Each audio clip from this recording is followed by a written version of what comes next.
કેન્દ્ર અને રાજ્ય સરકારની વિવિધ કલ્યાણકારી યોજનાઓનો લાભ સમાજના અંતિમ વ્યક્તિ સુધી પહોંચે તેમજ વિકસિત ભારત @2047 અને વિકસિત ગુજરાત @2047ના સંકલ્પને સાકાર કરવા અકોટા અતિથિ ગૃહ ખાતે આજે જનકલ્યાણ શિબિરના બીજા તબક્કાનું આયોજન કરવામાં આવ્યું હતું।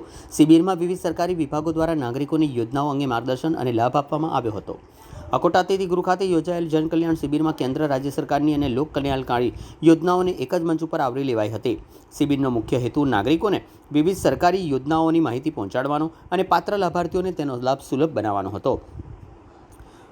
મ્યુનિસિપલ કોર્પોરેશનના મ્યુનિસિપલ કમિશનર, ડેપ્યુટી કમિશનર ચૈતન્ય દેસાઈ તેમજ વોર્ડ નંબર 10, 11 અને 12ના કાઉન્સિલરો સહિતના આગેવાનો ઉપસ્થિત રહ્યા હતા। નાગરિકોને વિવિધ સરકારી યોજનાઓ અંગે માર્ગદર્શન આપવામાં આવ્યું અને સંબંધિત વિભાગોના અધિકારીઓ દ્વારા જરૂરી સહાય પણ પૂરી પાડવામાં આવી હતી। જનકલ્યાણ શિબિર દ્વારા નાગરિકો અને સરકાર વચ્ચેનો સીધો સંપર્ક વધુ મજબૂત બન્યો હોવાનું પણ જાણવા મળ્યું હતું।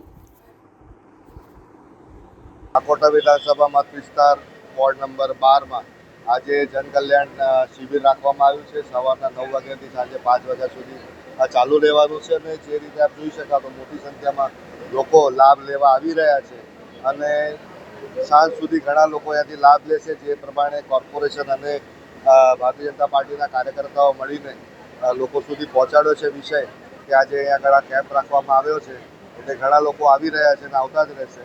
સાથે એક જાણકારી વધુ આપું કે આધાર કાર્ડ સાથે ટોટલ 14 જેવા જુદા જુદા પ્લેટફોર્મ્સ લોકોને સુવિધા માટે અહીંયા આગળ રાખ્યા છે સ્ટોલ્સ, જ્યાં તાત્કાલિક ધોરણે એક જ જગ્યાએથી એમની વ્યવસ્થા જે પણ કોઈ લાભ લેવાનો થતો હોય એની જાણકારી પણ મળે અને એમને લાભ લેવો હોય તેમાંથી એમને લાભ પણ એમનો સરળતાથી મેળવી શકે। આભાર।